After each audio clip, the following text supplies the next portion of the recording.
आप भी कह रहे हैं कि मैं वसूख से कह रहा हूं कि अप्रैल के महीने में इमरान खान जेल से बाहर आ जाएंगे। अब जो दो केसेस इस्लामाबाद हाई कोर्ट में है, इद्दत वाला और साइफर केस, वो जिस स्टेज पर है मुमकिन है उनको बेल मिल जाए या एक केस में शायद जो अपील है वो उनकी कामयाब हो जाए। लेकिन 190 मिलियन पाउंड केस इस वक्त जो है वो अदालत में है और शायद वो मंतकी अंजाम तक पहुंच जाए। मुमकिन तौर पर उसमें सजा हो सकती है। 9 मई का केस है, वो भी इस वक्त उसमें इमरान खान जो है वो नामजद है। तो आपको क्यों फिर उम्मीद है, कैसे उम्मीद है आपको कि वो जेल से बाहर आ जाएंगे?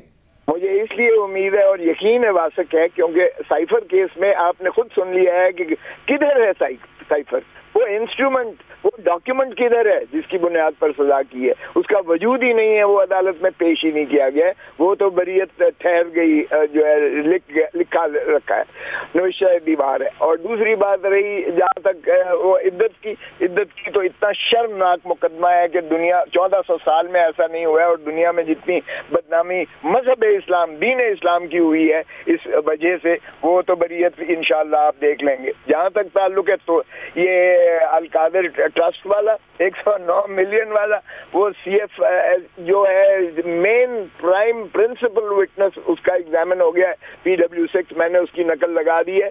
उसने कहा है कि 190 मिलियन पाउंड सीधा अल मशरिक बैंक लंदन से ये जो के खानवादे के अकाउंट्स में से सीधा सुप्रीम कोर्ट इस्लामाबाद में आया है और इस्लामाबाद में चीफ जस्टिस साहब ने सीधा वो खजाने में भेज दिया है। उसमें एक धेले का भी ना इमरान खान को और ना बुशरा बीबी को कोई एडवांटेज मिला है।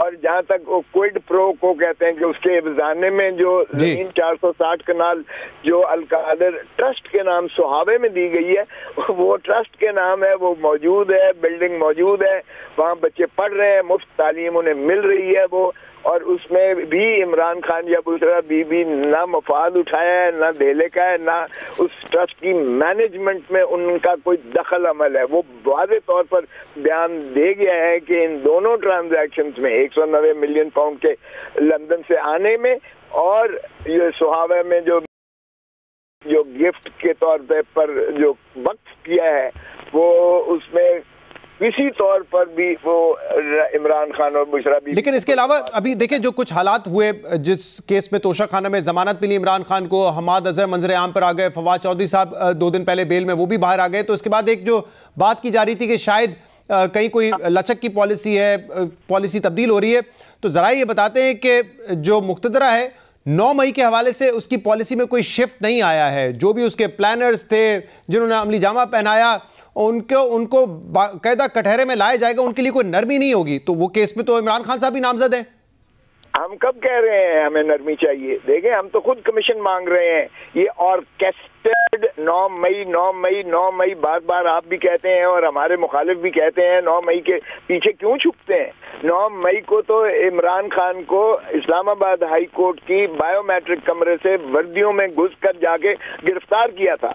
वहाँ वकीलों को मारा गया था, वहाँ जो है अमले को, हाई कोर्ट के अमले को मारा गया था, वहाँ से रिकॉर्ड जो है रूम को वो जो है डैमेज किया गया था। और सुप्रीम कोर्ट ने लिखा कि ये सैंक्चुरी ऑफ जस्टिस यानी इंसाफ के ऐवानों में किसी को दस्तरस करने का अख्तियार नहीं है। तो कौन से रेंजर्स को, कौन से वर्दी वाले को सजा हुई है उस बात की?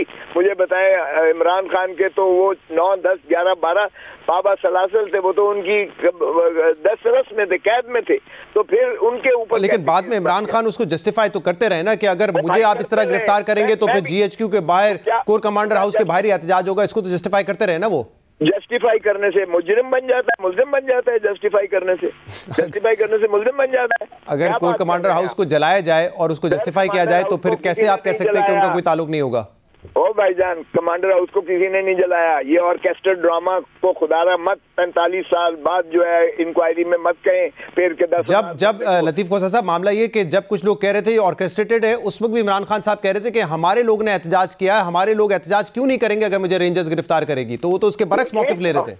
देखें, अगर आप वर्दियों में जाके किसी को गिरफ्तार करेंगे, लीडर को, जब chief justice of Pakistan Iftikhar Mohammad Chaudhry को इन्होंने किया था तो हम सारे निकले थे ना हम सारे पाकिस्तान के वकला और पाकिस्तान के सारे। फिर हमें भी दहशतगर्दी में बंद कर दें, क्योंकि हमने भी एहतजाज बड़ा शदीद किस्म का किया था और मुक्के दिखाने वालों को हमने भगा दिया था। क्या है कि जो लोग थे वो निकले थे, वो तहरीक इंसाफ के थे, इमरान खान के लिए निकले थे, या सब ड्रामेबाजी थी?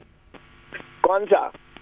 जो कोर कमांडर हाउस को जलाया गया है या जीएचक्यू के कोर ऊपर कमांडर हाउस को, माफ कीजिएगा, कोर कमांडर हाउस को जलाने वाले जो थे वो मैंने तो स्टूडेंट लाइफ से ये ड्रामे देखे हैं। वो अगर हमारे अंदर से पुरअमन एहतजाज हो तो बीच में से तकरीबकार अपने भेजकर वो ये हरकतें करवाते होते हैं। हमेशा एजेंसीज करवाती हैं, ये पहली मर्तबा नहीं हुआ है। देखें, जिन लोगों ने बहरहाल उसमें तो वो लोग थे जो पीटीआई का झंडा लेके बाद में एक्सेप्ट भी कर रहे थे कि हमसे गलती हुई है, ऐसे लोगों की वीडियो सामने आई है ना। तो अगर आप कह रहे हैं कि कुछ देखें, अगर आप तो जिंदा बाप के कत्ल भी मान लेगा अगर आप उनको जो है अपनी तहवील में रखेंगे।